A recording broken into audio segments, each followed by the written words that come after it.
They say a man's home is his castle, but in my neighborhood, the HOA thinks they're the king, and I was just one violation away from losing everything I'd worked 40 years for. If you've ever dealt with a homeowners association run amok, you know exactly what I'm talking about. Comment below if you've ever been bullied by your HOA. I'd love to hear your stories. My name is Jim, and I'm a 64-year-old retired Navy veteran. After serving my country, I worked as a welder for 30 years, saving every penny I could to buy a piece of property where I could finally settle down. In 2000, I found it, a beautiful lot in Clearwater Lakeside Estates, right on the water. The house wasn't much to look at then, but I saw potential. Over the next 20 years, I built that house into a home with my own 2 hands. I added a workshop where I could continue my welding and build custom furniture, a hobby that keeps me busy in retirement. Everything was perfect until last year, when a new HOA president was elected. Mark Henderson was a retired banker who moved into the neighborhood 5 years ago. From day one, he had grand ideas about improving our community. What that really meant was imposing stricter rules and higher fines on anyone who didn't fit his vision of a perfect neighborhood. The first violation notice came in March. It stated that my workshop was an unpermitted structure that violated the community's aesthetic guidelines. This was ridiculous. I'd built that workshop 20 years ago with full approval from the HOA at the time. I went to the next HOA meeting, paperwork in hand, ready to clear this up. When my turn came to speak, I calmly explained the situation and showed them the original approval documents. Mark Henderson adjusted his glasses and looked down his nose at me. "Mr. Peterson, those documents are outdated. We amended the bylaws last year to prohibit detached workshops on lakefront properties." I couldn't believe what I was hearing. You can't just change the rules and apply them retroactively. That's not legal. The bylaws allow for amendments to address community standards, he replied smoothly. You have 30 days to remove the structure or face fines of $100 per day. The room was silent. I looked around at my neighbors, people I'd known for 2 decades. Some wouldn't meet my eyes, others looked sympathetic but said nothing. "You can't do this," I said, my voice steady but firm. "We already have," Henderson replied with a smirk. "Next item on the agenda." I left that meeting feeling frustrated but determined. I wasn't going to let some power-hungry bureaucrat destroy what I'd built. I consulted a lawyer who specialized in property law, and she confirmed what I suspected. The HOA couldn't legally enforce retroactive bylaws. Armed with this information, I sent a certified letter to the HOA board, citing the relevant legal precedents and demanding they drop the violation. I thought that would be the end of it. I was wrong.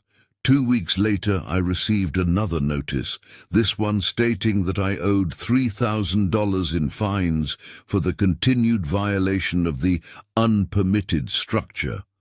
They were ignoring my legal objection and continuing to accumulate fines. You wouldn't believe what they did next. They started sending the property management company to take pictures of my property daily, looking for new violations. Suddenly, my mailbox was the wrong height, my grass was too long by ½ an inch, and my American flag was displayed improperly. Each new violation came with a $250 fine. Within a month, I owed over $8,000 in fines. When I called the HOA office to protest, the new property manager hired by Henderson told me that if I didn't pay up, they would place a lien on my house. "A lien?" I said. "Over a workshop that's been there for 20 years? "The board has spoken, Mr. Peterson," she replied coldly. "Payment is due by the end of the month, or we'll proceed with legal action." I hired my property lawyer to send a formal cease and desist letter, citing the illegal nature of their actions. For a moment, it seemed like they might back down. The daily property inspections stopped, and I didn't receive any new violation notices for 2 weeks. I started to feel hopeful. Maybe they'd realize they couldn't push me around. Maybe they'd drop this whole thing, and we could all go back to being neighbors. That was the false hope they wanted me to feel. If this HOA sounds unbelievable already, make sure to hit subscribe. You don't want to miss how this ends. One morning, I found a thick envelope taped to my front door. It was an official notice of a special hearing where the HOA board would vote on placing a lien on my property for the unpaid fines. The hearing was scheduled for just 5 days away. I called my lawyer immediately. "They can't do this," I told her. "We've already proven their bylaw changes are illegal." "Jim, they're playing dirty," she sighed. "I'll be at the hearing, but you need to prepare yourself. HOAs have a lot of power, and if they've stacked the board with their supporters..." The hearing was a farce. The meeting room was packed, mostly with newer residents who supported Henderson's vision for the community. My lawyer presented our case, citing legal precedents and showing the original approval for my workshop. Henderson's lawyer countered with the new bylaws and a carefully crafted argument about preserving community standards. When it came time for the vote, the board members, all Henderson appointees, voted unanimously to place a lien on my property. I was devastated. As we left the meeting, Henderson stopped me in the hallway. "Nothing personal, Jim. It's just business. The community is moving in a new direction, and your property doesn't fit with that vision." I looked him straight in the eye. "This isn't over, Henderson." He smiled. "Yes, it is. Pay the fines and tear down the workshop, or we'll foreclose on the lien. It's that simple."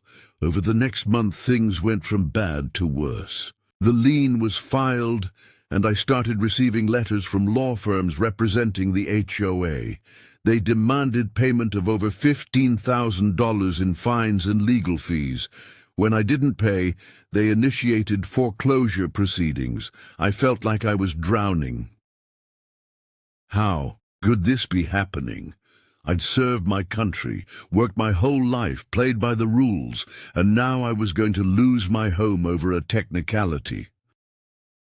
One evening, as I was going through a stack of HOA documents my lawyer had requested, I noticed something odd. The financial statements showed that HOA dues had increased by 30% over the past 2 years, but the community's reserve funds had actually decreased. That didn't make sense. Where was all that money going? I started digging deeper, requesting more detailed financial records. At first, the HOA refused, citing privacy concerns, but my lawyer threatened legal action, and they reluctantly complied. What I found was shocking. Henderson and the board had been embezzling HOA funds for years. They'd created fake vendor accounts, inflated maintenance costs, and even used HOA money to pay for personal vacations and home improvements.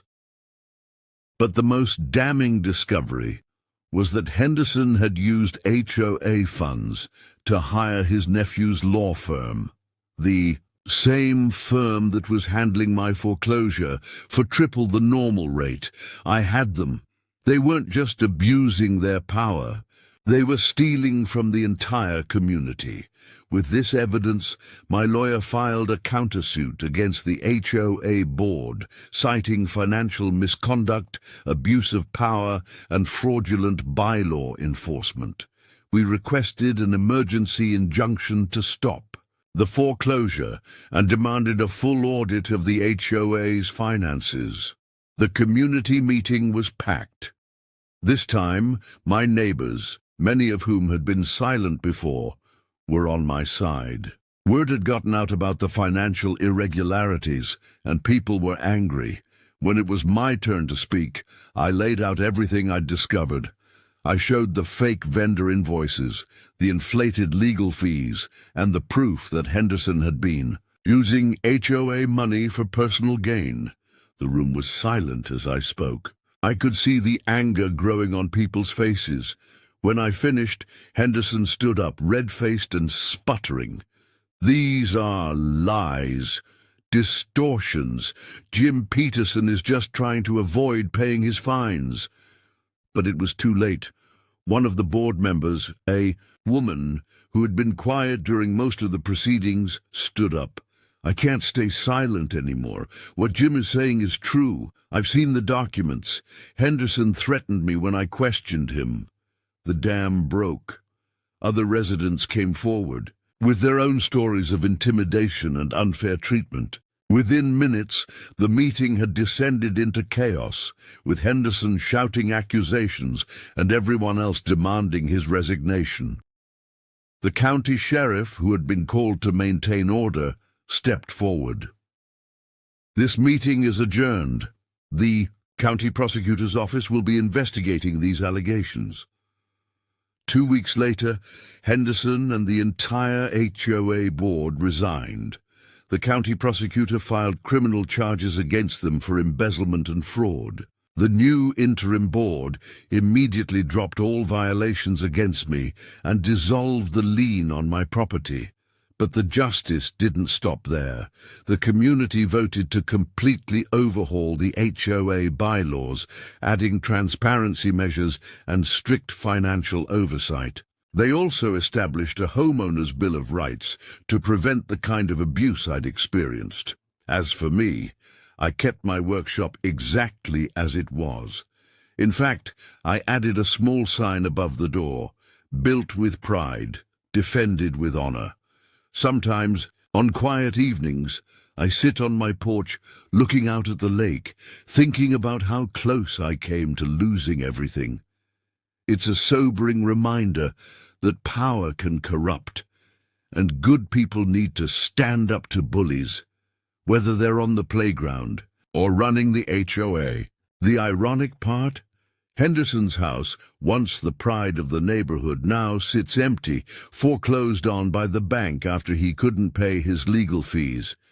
They say what goes around comes around, and in this case, it came around with a vengeance. Have you ever had to stand up to an unfair HOA? Share your story in the comments below. And if you want to hear more stories about regular people fighting back against abuse of power, make sure to hit that subscribe button. Remember, folks, your home is your castle. Don't let anyone, especially not some power-hungry HOA board, take it from you. Stand up, speak out, and never forget that justice, though sometimes slow, always finds a way to prevail.